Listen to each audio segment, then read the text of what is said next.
Welcome to the Balancing Act podcast. I'm Andy Tempe, and today we've got Kate Eberle Walker, the CEO of Presence Learning, joining us. Kate is also a former colleague of mine from the days at Kaplan. So welcome to the show, Kate. Thank you, Andy. It's great to see you and great to chat with you today. Thanks for having me.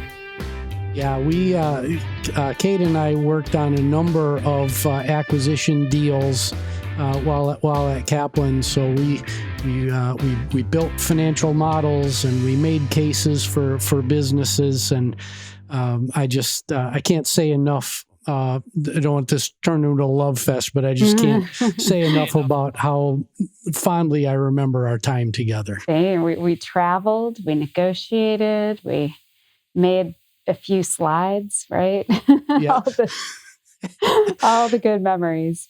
Yeah, you got to have a shiny deck to make the case. That's for sure. Yeah. Mm-hmm.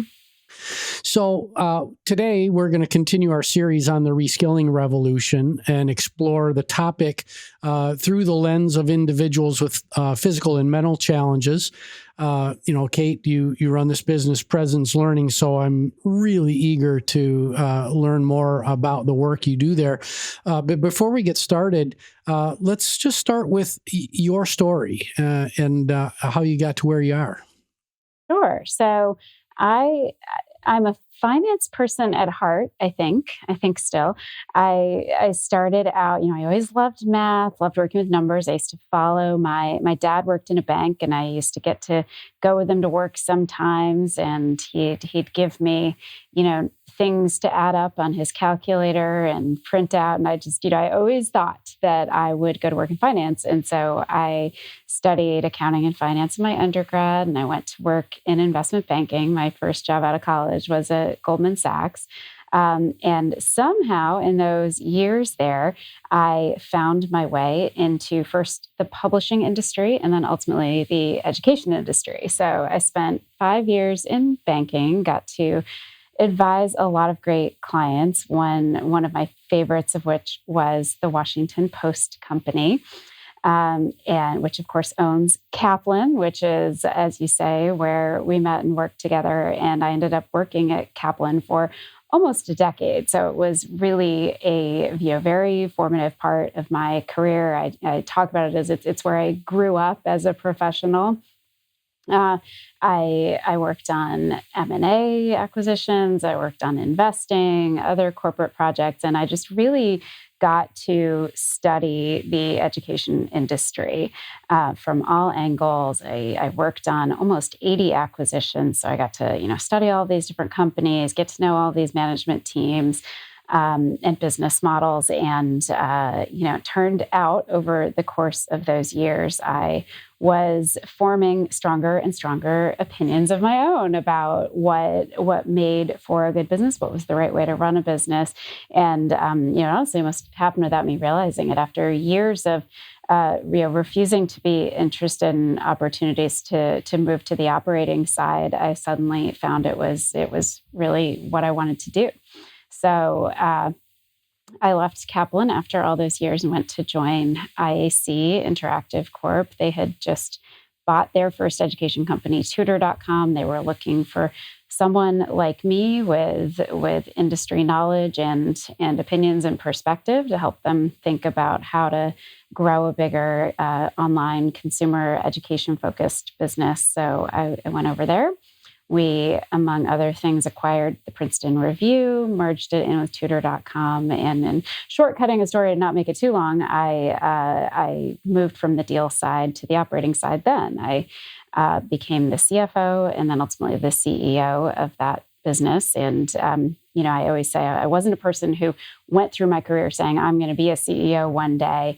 It really evolved. But once I knew I had found the right job and had found what I love to do. And, I hope I'm good at, which is running companies, leading teams, leading people. And after running Princeton Review for a few years, when that business was sold, I found my way to Presence Learning, my current company. So I've been running Presence Learning for a little over 3 years now. And as you say, we provide online therapy for children in special education programs, mostly in public schools. I love it. I could talk only about that for the rest of our time together, but that in a nutshell is my career story and my evolution that got me here.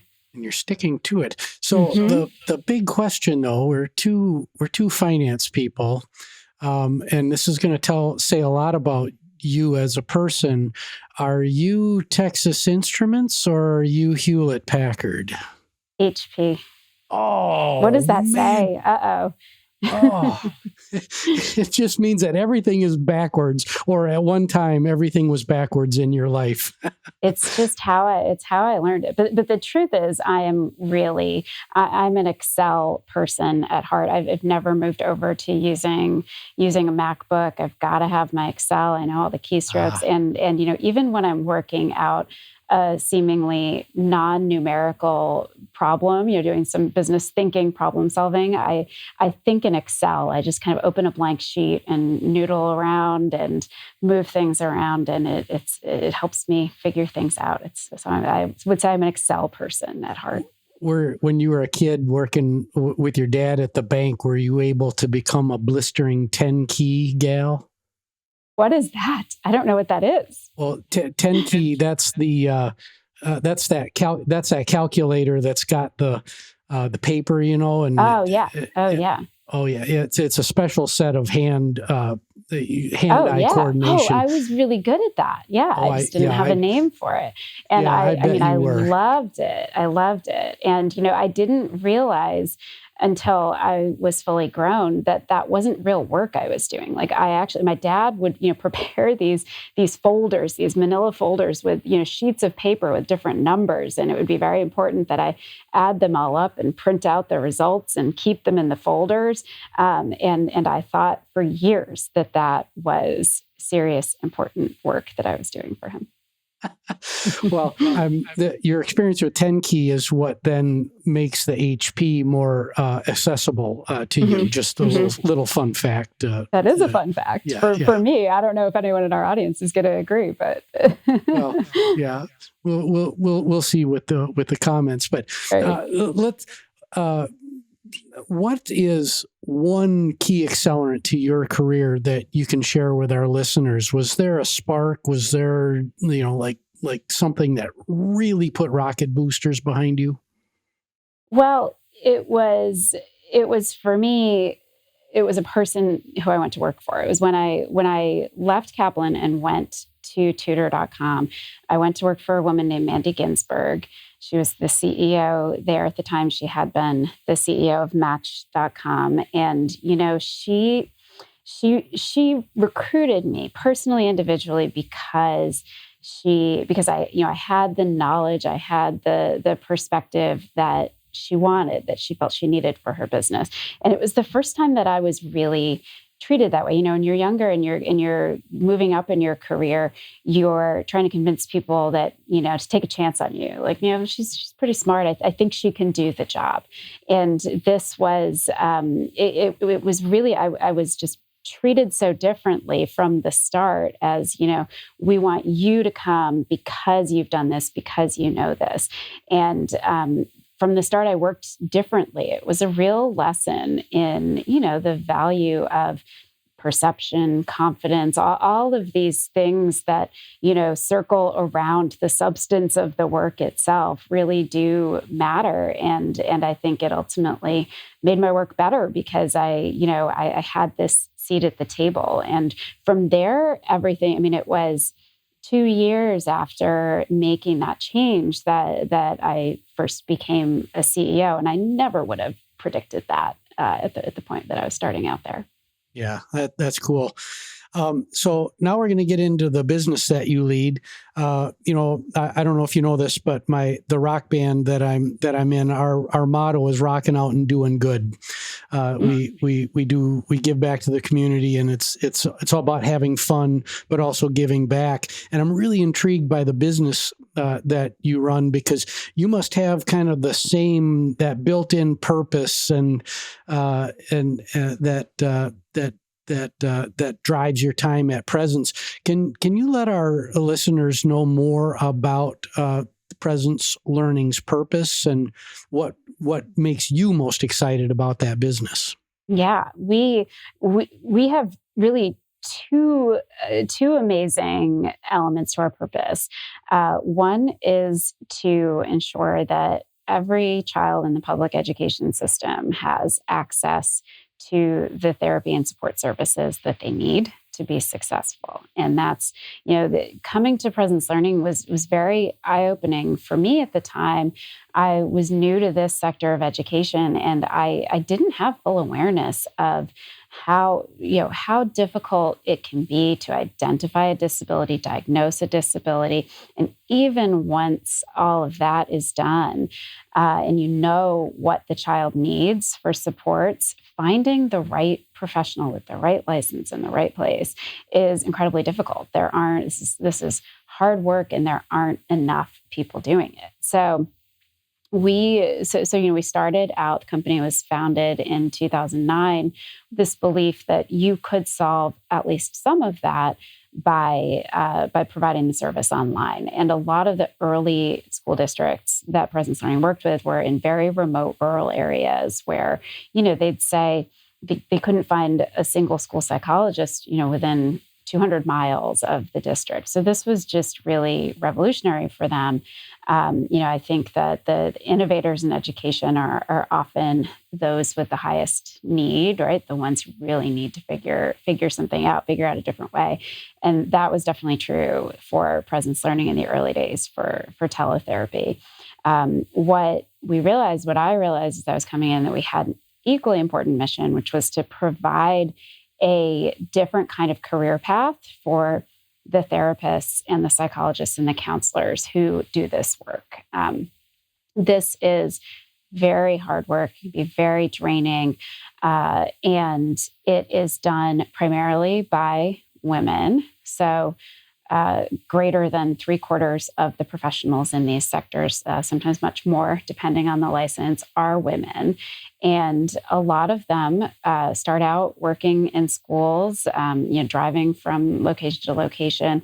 But when they reach a point where, maybe they have their own children or something else changes in their lives where they start to need a different balance or different flexibility, they were sometimes really grappling with or making the tough decision to leave the school-based work and go work in private practice, maybe go work at a clinic, something that was a little more predictable, containable, manageable. And we wanted to find a way for them to keep doing this work with these kids. They study for this, they get advanced graduate degrees to help these populations, and they love it and they want to keep doing it. But you gotta, as everywhere in work, you've got to figure out ways to allow for remote work, allow for schedule flexibility and control.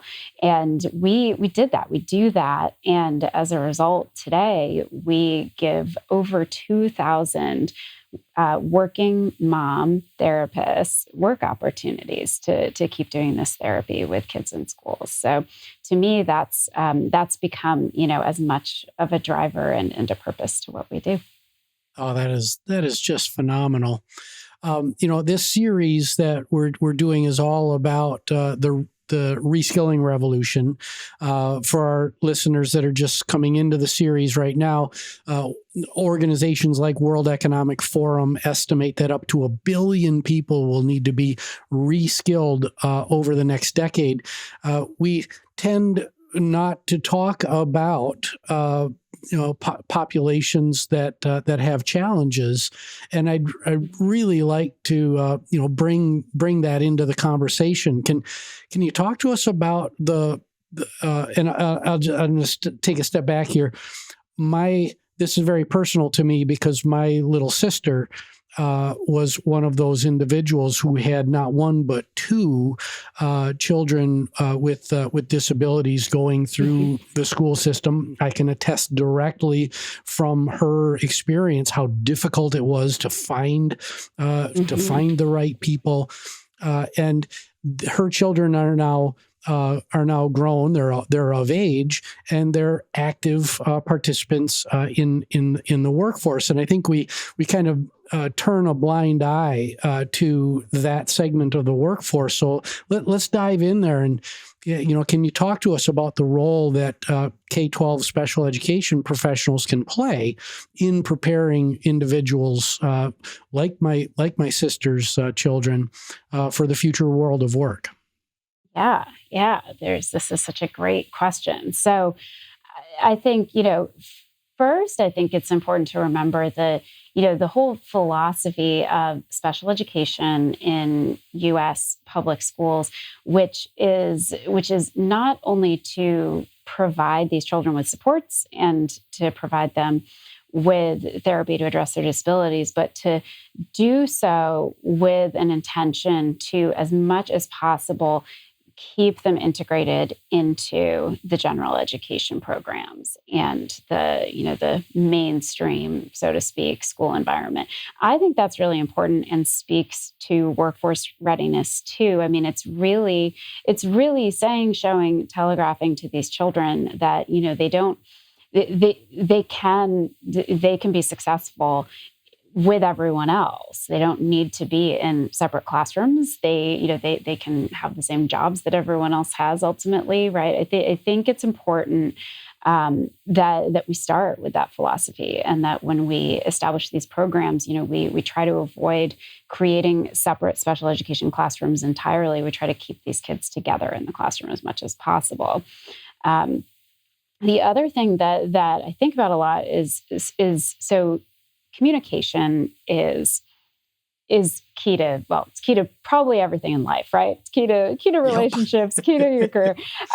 But certainly I think it's critical to professional success, whatever your job, whatever your profession, to be a strong communicator, to be able to clearly convey your ideas, to be able to represent your ideas. And the by far the most common element of a special education service package for many children across a number of disabilities is speech therapy, speech language pathology. And as I've watched the impact that can have, and one of my daughters gets speech therapy, I didn't even know until I started working at Presence Learning what it was that she needed, what she was struggling with. I wasn't getting clear answers. And this happens to a lot of parents. Very fortunately, right, I end up in this place where I'm surrounded by experts in speech pathology, and I was able to have her evaluated, and they were able to identify what the disability was and what the treatment was. And today, I mean, my daughter is completely different in the way she speaks and represents herself. And I've watched firsthand those therapy sessions where her therapist is walking her through her strategies for how to read, how to speak, how to write. And I just think often to myself that those are the core skills that everyone needs, I think, across the workforce. And, getting that targeted work is can be incredibly valuable for these kids, and I think could really make a difference. Last thing I'll say, because again, this is something I just go on about for a long time, but I think on the mental health counseling side and the behavior counseling side, there's also just so much value in really paying attention for these children into how they receive information and how they self-manage. Executive functioning, of course, has become something more, more broadly taken across general education. But, this behavior modifications, behavior control, just being aware of, how you interact. I think, again, these are things that are being done in a more targeted way for the special education population because they have a specific diagnosis or need. But these are things that everyone can benefit from in the workplace. Yeah, I've been very heartened over the last, it's been 8-10 years that this concept of social emotional learning has really started to take hold in in school systems. And, the workforce, folks our age and people that are in the workforce, we really got a lot of work to do in terms of increasing the average emotional quotient, or the EQ of the average bear in the workforce. You talked about communication as one of the key skills. If you had to pick a secondary skill other than communication that's kind of most important for this segment of the workforce, what would you recommend? I would say it's probably behavior. I don't want to call it behavior control because that's not quite right, but behavior management. I think that's the word I was looking for, and it's about being aware of your environment and how you fit into that environment, which can be something that can be very challenging for anybody, but particularly for some of these children, that's a really challenging thing for them to do, to really think about the perspective of others. How are they being viewed? And how are others interacting with them? And so I think that work and expanding that understanding of yourself and how you interact with the environment is a really big area. Yeah. So now let's shift gears again and kind of take it to the general population. Kate, you have deep experience in the education space. You've looked at professional education, businesses, higher education, both for-profit, not-for-profit. Are higher education institutions ready for the kind of innovation and pace of change that's necessary to keep up with the fact that we've got to reskill, even if it's 500 million people over 10 years? That's still a lot. What's your take here?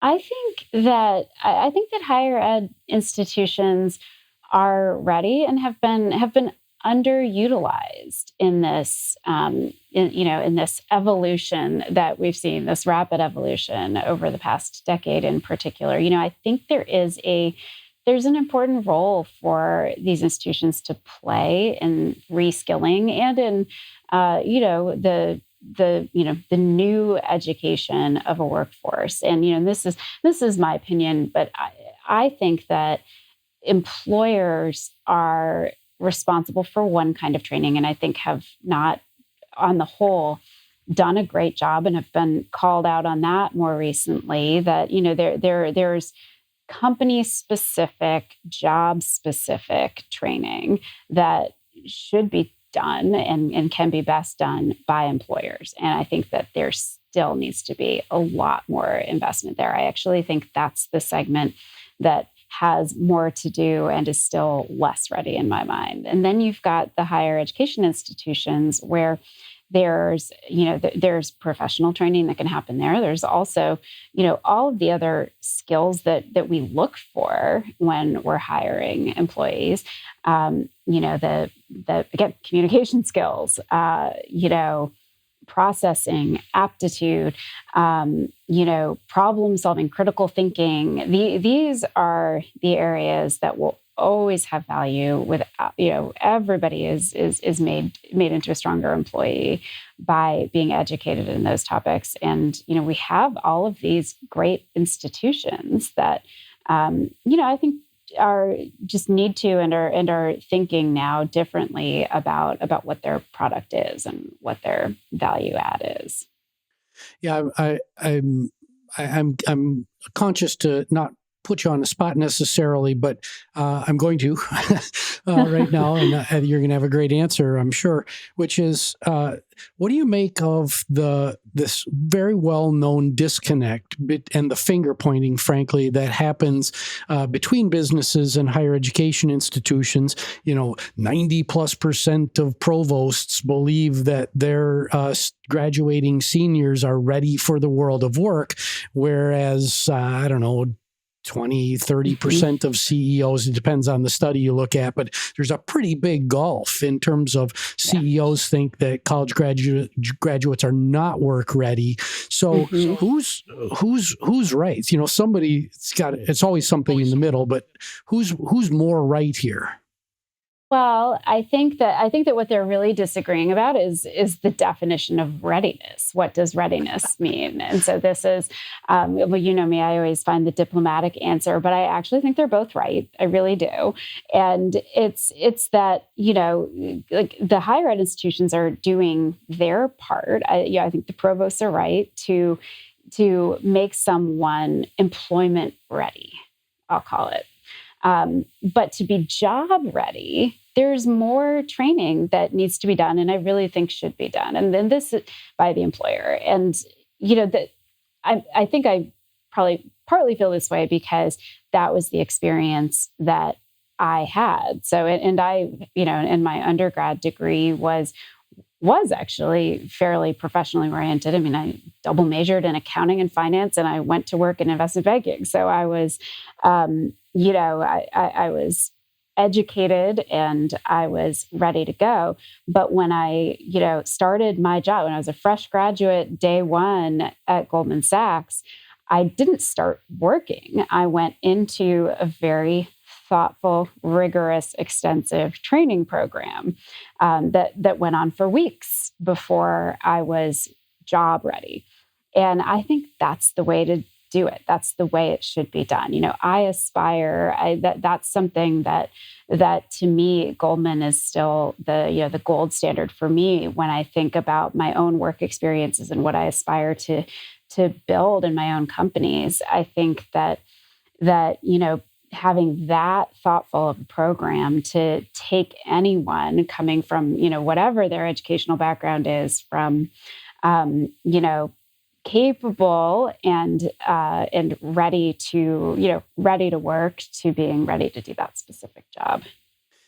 I have had direct involvement in that Goldman program over the years, and that is, I agree. It's those are the exception, and not the norm. Yeah, and that was, that was over 20 years ago that I went through that training program there. I'm getting old, but still today, I think that's something that those professional services firms figured out how to do really well, and still, I think lead in terms of corporate training.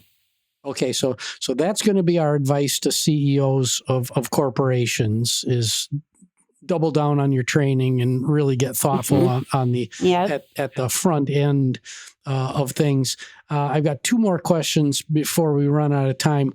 One is, if you were the leader of a higher education institution, what would you be doing right now to ensure the viability of your institution? I would be developing, if I were leading the academic institution, I would be driving corporate partnerships. I would be building relationships with all of the employers that I wanted my graduates to go to. I would be ensuring that, we had established pipelines to showcase our students and what we could do. And of course, understanding and pulling back into the program what those employers wanted. And that's a huge mindset shift. That's again, that's something that's been happening for some institutions, but you go back a couple decades and the parents were the customers. And shifting to thinking about the future employers as the customers, I think that's the key for being a viable institution going forward. Yeah, I agree with you that is not as top of mind with university presidents and provosts, et cetera, than it should be. Are we actively out in the community fostering those relationships, or are we kind of resting on our academic laurels? Hey, our foundation is strong, and we've got a bunch of people from those companies that sit on our board. Mm-hmm. We're okay. And I think the answer to that is no. You're probably not okay. You got to do more work there. Yeah. I think those alumni networks can be part of it, but they're definitely not enough. You've got to have the direct corporate relationships, I think. Yep. Now, you are also a published author, and Yes. before we run out of time, please clue our listeners in to your book, The Good Boss. So, yeah, thank you for asking. So, my book is about how to create inclusive and supportive workplaces for women. So, it's The Good Boss: 9 Ways Every Manager Can Support Women at Work. And I love my book. I'm very proud of it. I really enjoyed writing it. And what I wanted to do was, in a very practical, approachable way, show every manager, particularly the male manager who, wants to be a good boss for women, wants to, hire, retain, promote women on his team and his organization, to show him, this is your job too. And there are a lot of things that you can do that can really make a huge difference in the day-to-day work experience of the women in your workplace. So I broke the book down into 9 rules that I think every single manager can follow, whether you're a new manager of one person or 100 people, or if you're a CEO. And it's really all about being thoughtful about the experience of your employee and how they hear, see, receive the direction, the guidance, the information from managers, from peers, from colleagues, and take responsibility for changing that environment where it's needed to make it fit them too. And I wrote it from the perspective of a woman who worked, often in more majority male work environments in the earlier years of my career. So there's a lot of my own stories in there, but I interviewed a ton of women about their experiences, what worked for them. One thing I've found since having the book's been out there, I've been, out there talking about it for a while now. And one of the things that I've come to realize is that, that was my view as a woman, but much of what I write about is equally true for people who feel unrepresented or like they don't belong in another way, whether that's because of race or income level or sexuality or what have you. It really, I think, the core of the book of what I want it to be is, making sure that we all take responsibility for making everybody feel like they belong and can have a voice. Yep. Bring the whole self to the world of work. There are huge benefits to that. Yep. Kate, we are at time. This has been just lovely having you on the show. We will have to do it again. So for our listeners, thank you to Kate. And my name is Andy Temte. You can find everything, The Balancing Act, at andrewtemte.com. You can find the podcast on all the major podcast services, and also at andrewtemte.com. And buy Kate's book, buy my book, buy some random book off the shelf and support an author. Buy books, buy more books. and read them. Don't just let them sit on the shelf. So thank you so much for your time, and thank you to Kate Walker for being on the show. Thank you.